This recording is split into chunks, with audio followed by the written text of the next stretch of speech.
일본 올해 2분기 GDP 연율 27.8% 마이너스로 사상 최악 수준이라 합니다.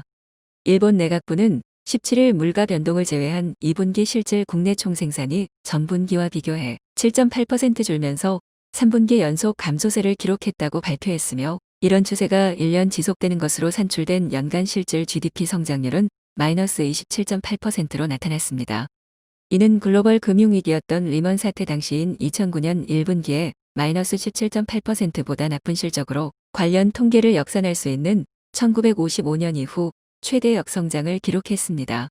올 2분기에는 외출과 여행 등 대외 활동을 억제하는 긴급사태 발효 기간과 겹친 것이 GDP 역성장에 미친 영향이 컸으며, 영역별로는 GDP 기여도가 가장 큰 개인 소비는 올 2분기에 코로나19 확산에 따른 외출 자제 등의 여파로 전분기와 비교해 8.2% 급감했습니다.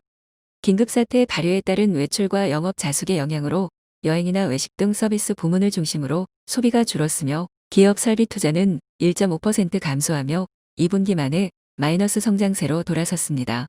수출은 자동차 등을 중심으로 18.5% 격감했고, 수입은 원유 수요 둔화로 0.5% 줄었습니다. 올해 3월 OECD가 발표한 통계에서 한국의 PPP 기준 1인당 GDP는 2017년 기준 41,001달러로 4827달러인 일본을 앞섰습니다. PPP 기준 1인당 GDP는 나라마다 다른 물가와 환율을 반영해 같은 1달러로 물건을 산다고 가정할 때 실제 구매력을 보여주는 지표입니다. IMF도 한국이 일본과 이 지표 격차를 좁혀 내년에는 역전할 것으로 내다봤습니다. IMF가 지난해 10월 발표한 세계 경제 전망 데이터베이스를 보면 2021년 한국의 PPP 기준 1인당 GDP는 4691달러, 일본은 4420달러로 예측됐습니다. 앞서 같은 해 4월 전망에선 한국이 2023년 추월할 것으로 봤지만 2년이 당겨진 겁니다. 한국의 성장 동력으로 4차 산업혁명 관련 산업이 있습니다. 최근 니혼 게이자이 신문이 74개 품목의 세계시장 점유율을 발표한 2019년 주요 상품 서비스 점유율 조사에서 한국은 스마트폰 621 패널, D램, 랜드 플래시 반도체 등 7개 품목에서 세계 1위에 올랐습니다. 기존엔 조선, 자동차, 철강 등 전통 산업에서 강점이 있었다면 앞으로는 5C, 바이오, 비메모리 등 4차 산업 분야에 역량을 쏟아야 할 것으로 보입니다. 아울러 두 나라가 관계 완화 및 협력을 위한 해법도 모색해야 할 것입니다.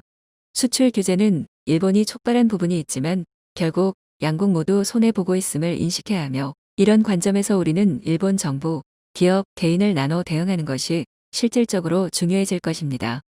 미국이 현지 시간 9월 1일 북한의 탄도미사일 개발을 저지하기 위한 주의보를 부처 합동으로 발령해 배경에 관심이 커지고 있습니다. 국무부 국제안보비확산국과 재무부 해외자산통제국, 상무부 산업안보국이 공동으로 북한 탄도미사일 관련 조달 활동에 대한 19장짜리 문건을 내놓으며 주의보를 발령한 것입니다. 이 주의보는 탄도미사일 개발과 부품 기술 조달에 관여하는 북한의 기관들과 국제사회의 대북 제재 회피 수법을 전하면서 기업이 고의든 실수든 이 제재를 어길 경우 처할 벌칙과 거래 금지 품목 등을 소개하는 내용이 주입니다. 매우 이례적인 이번 주의보는 시기적으로나 내용상으로 예사롭지 않다는 시각으로 보여집니다.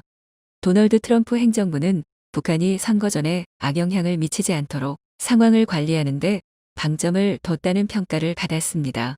그동안 세 차례 북미 정상 간 만남과 실무 협상에도 불구하고 비핵화 협상이 교착 상태에 있고 대선 전 협상 진전 가능성이 높지 않은 상황에서 트럼프 대통령으로선 북한이 선거 악재로 작용하는 것을 막을 필요가 있는 것으로 보입니다. 이번 주의보는 탄도미사일을 정조준했다는 점이 주목할 부분입니다.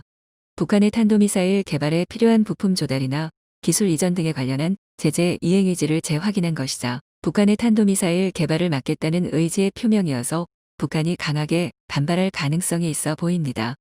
미중 갈등 격화 속에 중국과 러시아가 북한을 측면 지원하며 북한의 제재 위반을 눈감아주고 있다는 미국 내 비판론과 맞물려 이들 국가를 비롯해 국제사회가 대북 제재에 더욱 적극적으로 나서라는 의미도 담은 것으로 볼 수 있기 때문으로 보입니다.